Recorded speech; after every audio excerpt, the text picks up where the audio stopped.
Very very good evening all of you. प्यारी बच्चा party, मैं नेहा सिंह आप सभी का वेलकम करती हूँ आपके अपने इस छोटे से नए हिंदी परिवार एनएसए प्रगति पथ में। आप सभी प्यारे बच्चों का बहुत सारा वेलकम है, स्वागत है, अभिनंदन है बच्चा। रिकॉर्डेड क्लास है और एक दो दिन में आपका क्या हो जाएगा, लाइव के लिए अप्रूवल मिल जाएगा। फिर हम लोग क्या करेंगे, लाइव प्रैक्टिस करेंगे। 50 क्वेश्चन है, सुपर फास्ट रिवीजन करेंगे। तो चलो फिर माँ सरस्वती के चरणों में सभी अपने प्रणाम को निवेदित कर दो बच्चा। और इसी के साथ हमारी प्रश्नोत्तरी का पहला प्रश्न आपके बिल्कुल सामने है। तो आचार्य रामचंद्र शुक्ल ने हिंदी साहित्य के इतिहास में आदिकाल के अंतर्गत साहित्यिक पुस्तकों की संख्या मानी है।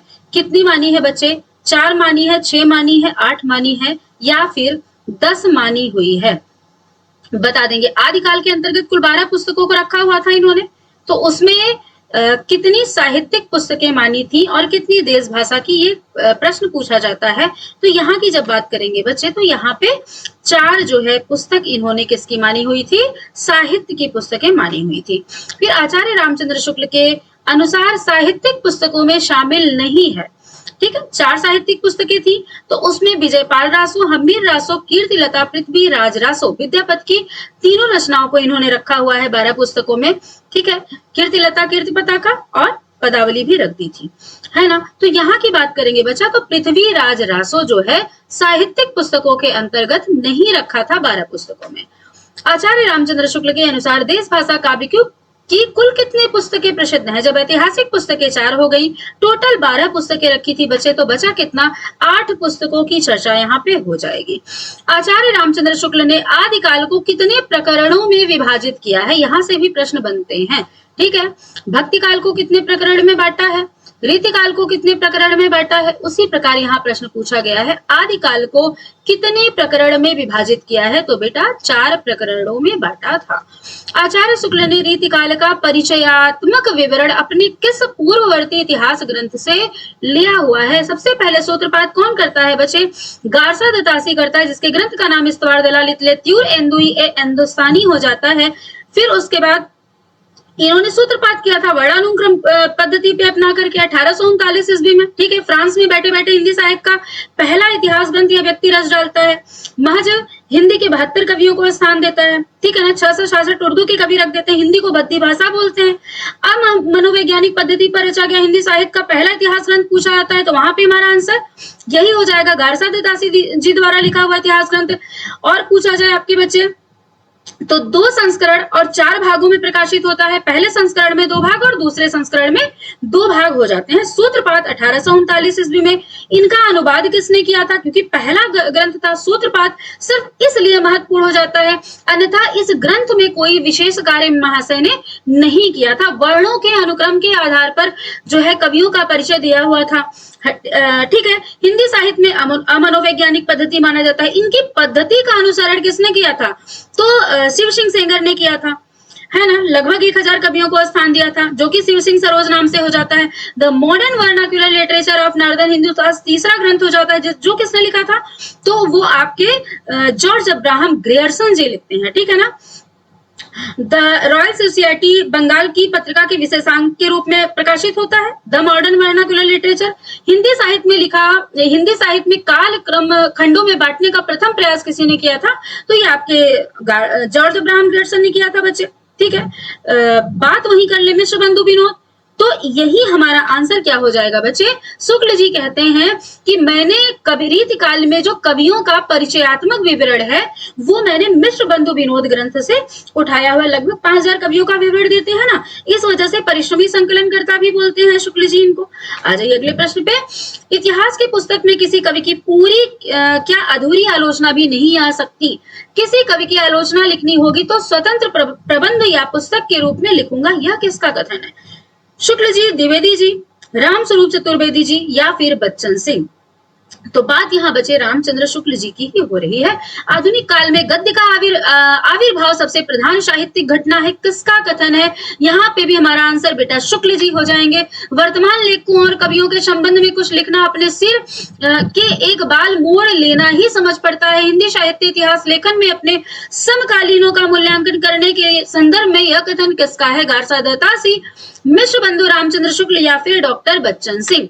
तो बच्चे यहाँ पे रामचंद्र शुक्ल जी की बात होगी। आचार्य शुक्ल हिंदी जो है आचार्य रामचंद्र शुक्ल ने हिंदी साहित्य का इतिहास हिंदी शब्द सागर की भूमिका के रूप में लिखा, जो कि 97,000 शब्दों का शब्दकोश हो जाता है।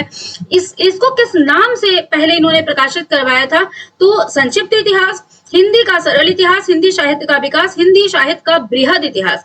हिंदी साहित्य का बृहद इतिहास ग्रंथ जो है बच्चे, इसका संपादन जो है स्वतंत्र रूप से नहीं होता है, ठीक है। बहुत सारे लोग मिल करके समय समय पर इसका संपादन कार्य क्या करते हैं? अपने अनुसार करते हैं। उसमें प्रमुख संपादक की बात आएगी तब डॉक्टर नगेंद्र, यहाँ पे हमारा आंसर हो जाएगा। फिलहाल यहाँ की बात करेंगे बच्चे तो क्या हो जाएगा? हिंदी साहित्य का विकास नामक शीर्षक से 1929 ईस्वी में इन्होंने क्या किया था? हिंदी शब्द सागर की भूमिका के रूप में अपने इतिहास ग्रंथ की नींव रखी थी। इसमें श्याम सुंदर दास जी का एक कथन हो जाता है, शब्द सागर को शुक्ल ने गढ़ा और शुक्ल को शब्द सागर ने क्या किया हुआ? हिंदी शब्द सागर ने हिंदी साहित्य में भाई प्रतिष्ठित किया हुआ है, और बिल्कुल जायज सी बात है ये। आचार्य रामचंद्र शुक्ल ने सिद्धोनाथों का उल्लेख आदिकाल के किस प्रकरण में किया हुआ है? तो बात यहाँ कर लेंगे बच्चे, तो प्रकरण 2 अपभ्रंश काव्य में किया हुआ है। आचार्य रामचंद्र शुक्ल ने किस प्रकरण में आदिकाल को वीर गाथा काल नाम से संबोधित किया था? बहुत ही उत्तम कोटि के प्रश्न है बच्चे, एग्जाम में आने वाले क्वेश्चन है। शुक्ल जी हमेशा से ही आधार रहे हैं और रहेंगे, उन्हीं की पुस्तक से ये प्रश्न क्या किए हुए हैं? हमने उठाए हुए हैं। प्रकरण 1, प्रकरण 2, प्रकरण 3, प्रकरण 4। तो बच्चे प्रकरण 3 में आदिकाल को वीर गाथा काल शुक्ल जी ने कहा हुआ है। अगले प्रश्न पे आ जाते हैं बच्चे, जबकि प्रत्येक देश का साहित्य वहां की जनता की चित्तवृत्ति का संचित प्रतिबिंब है तथा वह निश्चित है कि जनता की चित्तवृत्ति के परिवर्तन के साथ साथ साहित्य के स्वरूप में भी परिवर्तन होता चला जाता है, किसका कथन है? चित्तवृत्ति मतलब बच्चे अगर इसको देखें तो जैसे आदिकाल में वीर गाथात्मक ग्रंथ लिखे जा रहे थे ना, हालांकि आदिकाल में मिक्स हर तरह की रचनाएं हो रही थी, जो कि हजारी प्रसाद द्विवेदी जी इस बात पर प्रकाश डालते हैं। वहीं पे रीतिकाल नाम क्यों पड़ा बच्चे? रीतिकाल इसलिए नाम पड़ा कि वहां की जनता में उस समय वो चीजें विराजमान थी कि मतलब शुक्ल जी का एक कथन है कि राजा से लेकर प्रजा तक क्या होते हैं भाई? रसिक भावना में जो है आपके डूबे हुए होते हैं। इसी वजह से रीतिकाल नाम क्या होता है? पड़ जाता है। तो ये रामचंद्र शुक्ल जी का ही कथन हो जाता है, बहुत ही सर्वविदित जो है आपका कथन है। जबकि प्रदेश देश का साहित्य वहां की जनता की चित्तवृत्ति का संचित प्रतिबिंब होता है, तब यह निश्चित है कि जनता के चित्तवृत्ति के परिवर्तन के साथ साथ साहित्य के स्वरूप में भी परिवर्तन होता चला जाता है। इस कथन की उल्लेख की बात आएगी बच्चे प्रकरण 1 या फिर भूमिका में कहा है, काल विभाजन में कहा है, या प्रकरण 2 में। तो इसकी बात इन्होंने काल विभाजन करते समय बताया हुआ है कि ये कथन मैं क्यों कह रहा हूं। जनता की चित्तवृत्ति के निर्धारण में आचार्य रामचंद्र शुक्ल ने किस परिस्थिति का उल्लेख नहीं किया है? क्या राजनीति को नहीं रखा था, समाज को आधार नहीं बनाया था, या सांप्रदायिकता की बात नहीं की है, या आर्थिक की? तो बेटा आर्थिक तो कहीं से कहीं तक कोई चीज होती ही नहीं है। राजनीति वहां में समाज में क्या वातावरण चल रहा है वो भी देखा जाएगा। समाज किस चीज को प्राथमिकता दे रहा है? बिल्कुल बात सही है भाई, सांप्रदायिकता की बात होगी। आर्थिक स्थिति से क्या लेना देना? वो भी तो इतिहास की ही साहित्य की ही कैटेगरी में आ गया ना। तो यहाँ पे आर्थिक हमारा आंसर हो जाएगा। आदि से अंत तक इन्हीं चित्तवृत्तियों की परंपरा को परखते हुए साहित्य परंपरा के साथ उनका सामंजस्य दिखाना ही साहित्य का इतिहास कहलाता है। ये भी बच्चे शुक्ल जी हो जाएंगे। हिंदी कोविद रत्नमाला किसकी पुस्तक है? बड़ा आसान सा प्रश्न हो जाता है बेटा, श्याम सुंदर दास। कविता कौमुदी किसकी पुस्तक है? तो बिल्कुल राम नरेश त्रिपाठी जी हो जाएंगे। नैया बीच नदिया डूबती जाए प्रयुक्त पंक्ति का आशय पूछा जाए बच्चे तो विरोध में कही जा रही है, चमत्कार दिखाई दे रहा है, क्या अन्योक्ति है? अन्योक्ति है, अन्योक्ति अलंकार भी हो जाता है, या फिर उलटबासी है। तो बेटा ये उलटबासी हो जाएगा। उलटबासियों का प्रयोग कौन किया करते थे? अगर कोई जान रहा है तो कमेंट में आंसर करेगा। अनेक प्रकार के रूपकों और अन्योक्तियों द्वारा ही उन्होंने ज्ञान की बातें कही हैं, जो नई न होने पर भी वाग वैचित्र के कारण जो है अनपढ़ होगा बेटा, अनपढ़ लोगों को चकित किया करती थी। रामचंद्र शुक्ल का यह कथन किसके संदर्भ में है? बिल्कुल बेटा कबीर दास के संदर्भ में। बहुत पसंद नहीं करते थे कबीर दास को शुक्ल जी। कबीर की बाड़ी में स्थान स्थान पर भावात्मक रहस्यवाद का जो झलक मिलती है, वह सूफियों के सत्संग का प्रसाद है, ये भी शुक्ल जी का कथन हो जाता है।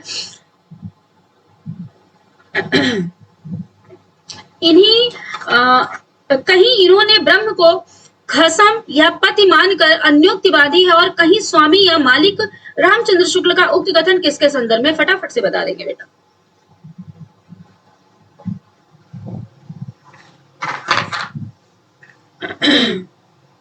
तो बिल्कुल यहाँ पे बात कर लेंगे तो ये भी कबीरदास जी के विषय में ही कह रहे हैं, क्योंकि निर्गुण भक्ति के अग्रणी कवि हो जाते हैं। मुझको तू क्या ढूंढे बंदे, मैं तो तेरे पास में साई के संग सासुर आई, ऊपर पंक्तियों में बेटा बिल्कुल जाहिर सी बात है कबीरदास की बात हो रही है। कबीर अपने श्रोताओं पर यह अच्छी तरह भाषित करना चाहते थे कि हमने ब्रह्म का साक्षात्कार कर लिया है, इसी से वे प्रभाव डालने के लिए बड़ी लंबी चौड़ी गर्भोक्तियां भी कभी कभी कहते थे। उपयुक्त कथन किसका हो जाता है, तो बिल्कुल बेटा यहाँ पे भी शुक्ल जी की बात हो रही है। कबीर के संदर्भ में असत्य है क्या, मगहर में जाकर शरीर त्यागे थे, इनकी मृत्यु 1575 में। कबीर की वाणी का संग्रह उनके शिष्य धर्मदास ने किया था, बिल्कुल किया था। उपयुक्त में से कोई नहीं, उपयुक्त में से एक से अधिक। तो बेटा उपयुक्त में से क्या दिया हुआ है, कबीर के संदर्भ में असत्य है, तो बिल्कुल कोई भी नहीं बेटा, सारी बातें सही है। कबीर की वाणी का संग्रह बीजक नाम से प्रसिद्ध है, जिसके कितने भाग हैं भाई, साखी सबद रमैनी, 3 हो गए। और बीजक में शामिल है क्या, रमैनी सबद साखी, बिल्कुल उपयुक्त में से एक से अधिक बात कर चुके। साखी के संदर्भ में असत्य है, सांप्रदायिक शिक्षा दी गई है, सिद्धांत के उपदेश दिए गए हैं, दोहों में है साखी क्या, इसकी भाषा संध्या भाषा है क्या, तो बेटा साखी के संदर्भ में सत्य है, दोहों में नहीं है। तो फिर साखी में क्या है ये आपको बताना है, और दोहों में क्या है, सबद है या फिर रमैनी है। रमैनी और सबद में गाने के पद हैं, जिनमें काव्य की भाषा है, क्या है, ब्रज भाषा, पूर्वी बोली, खड़ी बोली, एक से अधिक कोई नहीं, तो बेटा ब्रज भाषा हो जाएगी। तुलसीदास की रचनाओं में नीति के उपदेश की भक्ति पद्धति पर बहुत से दोहे मिलेंगे, जिनमें बड़ी मार्मिकता से और कहीं कहीं बड़े रचना कौशल से व्यवहार की बातें कही गई है। रामचरितमानस, दोहावली, कविता में उपयुक्त में से एक से अधिक, उपयुक्त में से कोई नहीं। तो बिल्कुल यहाँ पे बेटा ये शायद गलत मार्क हुआ है बेटा, इसमें होगा उपयुक्त में से एक से अधिक, यहाँ पे डी आंसर होगा, ठीक है ना, ये गलत मार्क हुआ है, इसमें सी विकल्प होगा, क्योंकि रामचरितमानस में भी है और आपका दोहावली में भी हो जाएगा। जिस प्रकार छपाई दोही की क्रम से जैसी अपना पद्मावत नाम प्रबंध का लिखा, उसी क्रम पर गोस्वामी ने अपनी परम पद्धति रामचरितमानस जो लोगों के हृदय का हार बनता चला आता है, रचा भाषा अवधि है, केवल पद विन्यास का भेद है। उपयुक्त कथन किसका है, बिल्कुल शुक्ल जी हो जाएंगे। लेकिन यदि आपसे पूछा जाए कि अवधि में भी पद्मावत किस अवधि में लिखा गया है, तो बेटा पद्मावत ठेठ अवधि में लिखा गया है। वहीं अवधि में भी रामचरितमानस किस अवधि में लिखा गया है, तो बच्चे संस्कृत निष्ठ अवधि में लिखा गया है। गोस्वामी शास्त्र पारंगत विद्वान थे, तथा उनकी शब्द योजना साहित्यिक और संस्कृत गर्भित है। उपयुक्त कथन किसका है बेटा, शुक्ल जी आंसर हो जाएगा। जायसी में केवल ठेठ अवधि का माधुर्य है, पर गोस्वामी की रचना में संस्कृत की कोमल पदावली का भी बहुत मनोहर मिश्रण है। बिल्कुल यहाँ पे शुक्ल जी हो जाएंगे, जैसे मैंने अभी आपको आगे एक्सप्लेन किया था वही चीज यहाँ पे घुमा फिरा के कही जा रही है। जब हुंद कहेगा पंखी स्वदेशी सुनियो कि आहा है परदेसी, तब हुंद तुम बिन रहे न जीव, चातक भयो कहत पियो पियो, भयो बिरह जली के लिकारी, डार डार जो कूकी पुकारी। बिल्कुल बेटा मलिक मोहम्मद जायसी पद्मावत की बात हो रही है क्या, या किस रचना की ये पंक्ति है, ये कौन बता रहा है, आ जाइए। अमीय मूरीमय चूर्ण चारु सुमन सकल भव, रुज शुकृत संभु तनु विमल विभूति। उपयुक्त पंक्तियां किसकी हैं, बिल्कुल तुलसीदास जी द्वारा लिखित पंक्तियां हैं। हिंदी काव्य की सब प्रकार की रचना शैली के ऊपर गोस्वामी जी ने अपना ऊंचा शासन प्रतिष्ठित किया है। यह उच्चता और किसी को प्राप्त नहीं। उपयुक्त कथन किसका हो जाता है, बिल्कुल शुक्ल जी का हो जाएगा। भारतीय जनता का प्रतिनिधि कवि यदि किसी को कह सकते हैं तो इन्हीं महानुभावों को कह सकते हैं। आचार्य रामचंद्र शुक्ल का बच्चे बिल्कुल तुलसीदास जी को कह रहे हैं। सूरदास जी को वात्सल्य रस का सम्राट कहा है, ठीक है ना। आ जाइए, रत्न बावली के संदर्भ में गलत है। इनमें रत्न सिंह की वीरता का वर्णन है। ये वीर रस का अच्छा काव्य है। छपेयों में लिखा गया था रतन केशव के बड़े भाई थे, तो बेटा रतन जो थे केशव के बड़े भाई नहीं थे, तो फिर क्या थे ये बताना है। केशव की रचना में सूर तुलसी आदि किसी सरसा और तन्मयता चाहे न हो, पर काव्यांगों का विस्तृत परिचय कराकर उन्होंने आगे के लिए मार्ग खोला है, उपयुक्त कथन के आलोचक का है, तो बिल्कुल शुक्ल जी हो जाएंगे। कहते हैं रसिक जीव थे आचार्य रामचंद्र शुक्ल का कथन किसके संदर्भ में है, तो बेटा केशवदास के संदर्भ में है। ठीक है, इनको रीतिकाल का प्रवर्तक नहीं मानते, जो कि सर्वसम्मति से मान गया, ये चिंतामणि को मानते हैं। अरे केशव राय मनो कमलासन के सिर ऊपर सोहे पर एक पंक्ति में कौन सा अलंकार है, केशव राव मनो। ठीक है, तो क्या हो जा रहा है, मन मानो जन जानो जनो मनो, उत्प्रेक्षा अलंकार की बात बच्चे यहाँ पे हो रही है। बासर की संपत्ति उलूक जो न चितवत पर एक पंक्ति में कौन सा अलंकार है, अनुप्रास उपमा उत्प्रेक्षा रूपक। यहाँ पे भी क्या बात की जा रही है, जो की बात की जा रही है, तो बच्चे क्या हो जाएगा, रूपक अलंकार की बात की जा रही है, अभेद आरोपण की बात हो रही है। ठीक है, गोस्वामी तुलसीदास जी ने अपना लोटा दिया था, जिस प्रकार उन्होंने कहा था लोटा तुलसीदास की लाख टका को मील ऊपर पंक्तियां कवि के संदर्भ में है, तो बेटा होल राय के संदर्भ में मोस्ट से मोस्ट इंपॉर्टेंट लगा लेना। और किसने किसने एक प्रश्न पहली बार देखा है कमेंट करना, जो भी वीडियो देखेगा। घनानंद जी के ग्रंथों में शामिल नहीं है रसकेली वल्ली, कृपाकंद, वियोगवेल या नाम माला, तो बेटा नाम माला घनानंद जी के ग्रंथों में शामिल नहीं है, तो नाम माला किसकी रचना है, लगे हाथ ये भी बता देना।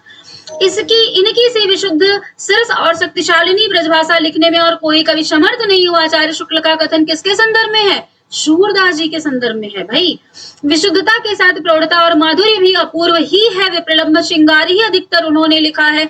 आचार्य शुक्ल के कथन की बात करेंगे तो ये घनानंद जी की बात कर रहे हैं।